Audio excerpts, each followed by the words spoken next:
рухани көп жетістікке жеттік. Оның айғағы ретінде тәуелсіздіктің алғашқы жылында бізде 68 мешіт болса, қазіргі таңда ол 2600-ге жетті.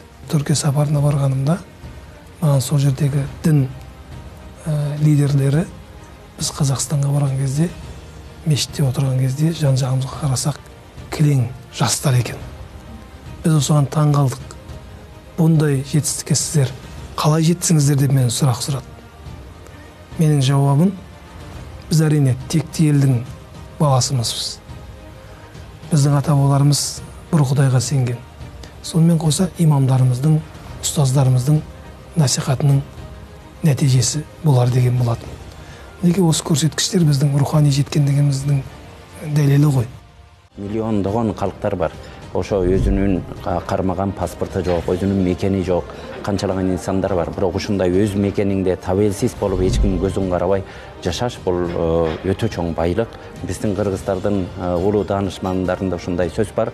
Кошунанын кайыңы дарагы сынса менин кабыргам сынгандай болот деп. Ошон үчүн эч кимдин үйүндө бир да казак жаранын үйүндө кайыңы да дарагы да сынбасын. Алла Таалам күч кубат берсин. Достугубузду түбөлүктүү кылсын. Биз бир эл экенибизди эч убакытта эсибизден чыгартпасын. Қазақстан мұсылмандар діни басқармасын әуелімен тәуелсіздіктің тамыры деп бағалайды. Неге дегенде, Қазақстан мұсылмандар діни басқармасы 1990 жылы Орта Азиядан бөлініп шықты. Ол өз жеке діни басқарма болды. Ал тәуелсіздікті Қазақстан еді 1991 жылы алды. Содан бері міне 30 жыл толды.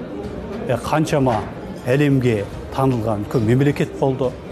Тіпті әлемдегі діни лидерлер басқа мемлекетте барлығы бас қоса алмаса да Қазақстанның осы астанасына келіп бас қосатын үлкен дәстүрге айланды. Бұл Қазақстанның жалпы әлемдегі тардай шашылған қазақ елінің қара шаңырағы. Қазақстанның тәуелсіздігі әлемдегі барлық қазақтың тәуелсіздігі деп түсінеміз. Басқа мемлекетте жүрсек те осы қазақ елінің тәуелсіздігіне, бейбітшілігіне, жақсылығына қуанып, ойлап, аңсап отырамыз.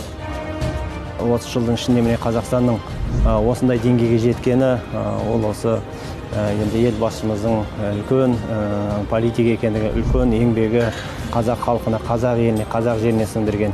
Сондықтан да біз соны бағалай білу керекпіз. Көк туымыз желбірей берсін, күлкіміз жараса берсін, кеудемізде күлкіміз әрдайымда күліп, бір-бірімізді сыйласып, Қазақстанымыздың халқы салт-дәстүрін сақтап, дінін сақтап, осылай жастарды алға жетелеп жүре беруге біз де тілектеспіз.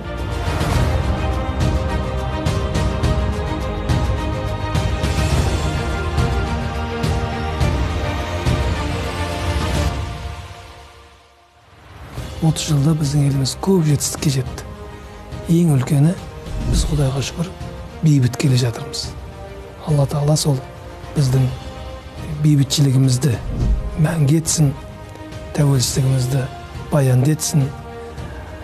Бізде Қазақстан мұсылмандар басқармасы әрқашан имамдарымыз елдің игілігі үшін, елдің бірлігі, ынтымағы үшін аянбай қызмет етіп келе жатыр. Осы елдің әрбір азаматы осы тәуелсіздіктің баянды болуына үлес қосу керек деп ойлаймын.